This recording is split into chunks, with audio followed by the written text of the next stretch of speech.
కొర్రల దోశలకు కావలసిన పదార్థాలు: 2 కప్పుల బియ్యం,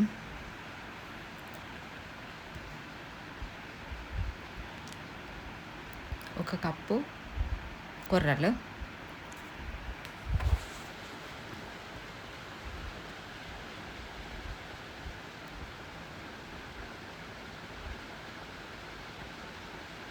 అర కప్పు శనగపప్పు,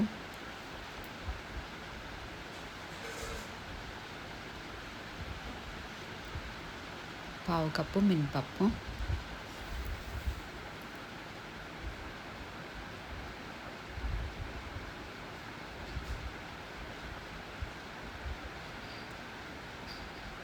ఒక టీ స్పూన్ మెంతులు.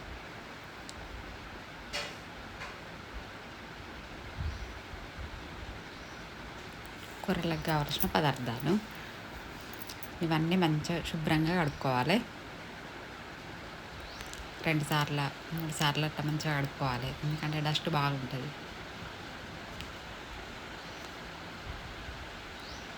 శుభ్రంగా కడుక్కున్న తర్వాత మంచిగా వీటిని గాలియాలి, మంచిగా నీట్గా గాలించుకోవాలి. రాళ్ళు చిన్న చిన్న రాళ్ళు ఉంటాయి కాబట్టి మంచిగా గాలియాలి. ఈ కొర్రల ఉపయోగాలు: మంచిగా కొర్రలు తింటే పిల్లలకు మంచిది, ఎదిగే పిల్లలకు మంచిగా బలమైన ఆహారం. పెద్దవాళ్ళకు మంచిగా బొక్కలకు అన్నిటికీ మంచిది.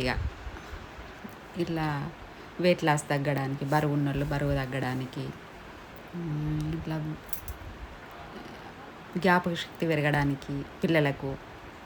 పెద్దవాళ్ళకైతే ఆ గుండెకు మంచిది, హార్ట్ ప్రాబ్లం అది ఇది ఉన్న వాళ్ళు తినచ్చు మంచిగా.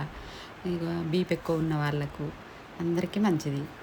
ఈ కొర్రల్లో విటమిన్ B12 ఉంటుంది కాబట్టి అన్నిటికీ మంచిది. హెల్దీ ఫుడ్ మంచిగా తినండి.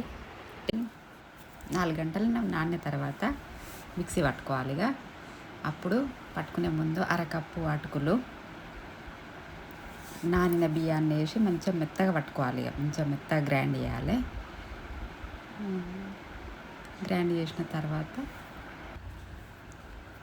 మెత్తగా గ్రైండ్ చేసుకున్న తర్వాత తగినంత ఉప్పు వేసుకొని మంచిగా దోశ పోసుకుంటే క్రిస్పీగా మంచిగా టేస్టీగా ఉంటుంది. పిల్లలు ఇష్టంగా తింటారు. ఇనుప పెనం పెట్టుకోవాలి. మంచిగా కాలిన తర్వాత మంచిగా నూనె రాసుకొని దోశ వేసుకోవాలి. మంచిగా క్రిస్పీగా మంచిగా టేస్టీ. దోశ పోసుకున్న తర్వాత మూత పెట్టుకోవాలి, లేకుంటే అంత పేలినట్టు అవుతుంది. మూత వేసుకొని మంచిగా కొంచెం ఆయిల్ రాసుకొని కొంచెం లైట్గా మీ ఇష్టం రాసుకుంటే రాసుకోవచ్చు, లేకుంటే లేదు. దోశ మంచిగా అతకకుండా మంచిగా వస్తుంది. క్రిస్పీగా మంచిగా టేస్టీగా ఉంటుంది. పల్లి చట్నీ తయారు చేసే విధానం: ముందుగా బాణీ పెట్టుకోవాలి, నూనె వేసుకోవాలి. నూనె వేసుకున్న తర్వాత పండు మిర్చి వేసుకోవాలి. పండు మిర్చి అంటే మా పచ్చిమిర్చిలాగా పండిన మిరపకాయలు ఉన్నాయి వేసుకోవచ్చు, మంచిగా తెచ్చుకొని ఫ్రెష్ వేసుకున్నా వేసుకోవచ్చు.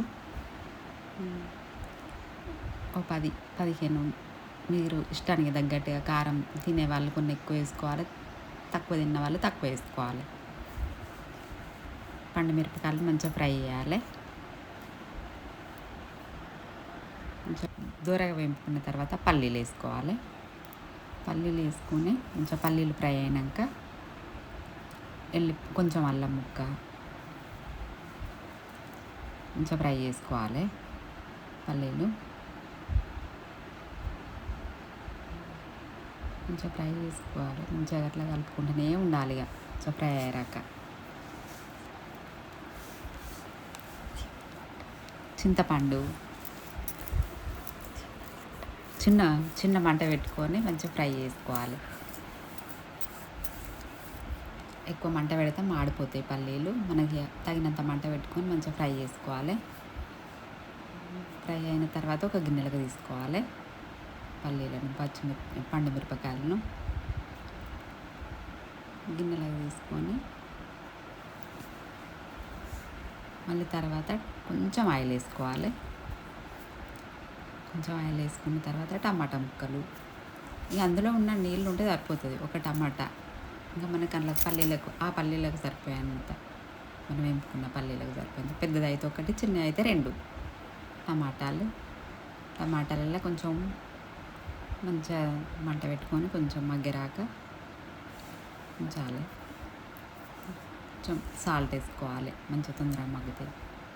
కొంచెం అల్లం ముక్క, కొంచెం చింతపండు అన్నీ మిక్సీ జార్లోకి తీసుకోవాలి. కొన్ని వెల్లుల్లిపాయలు, ఉల్లిగడ్డలు,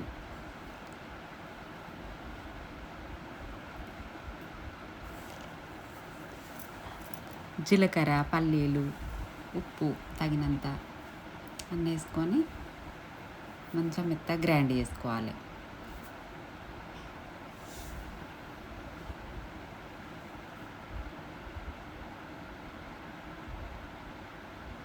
తర్వాత పోపు వేసుకోవాలి. అందులో కొంచెం ఆయిల్, జీలకర్ర, ఆవాలు, శనగపప్పు, మినపప్పు, కొంచెం కరివేపాకు. దోశ దీన్ని చూసి ఎలా ఉందో టేస్ట్ చేయండి.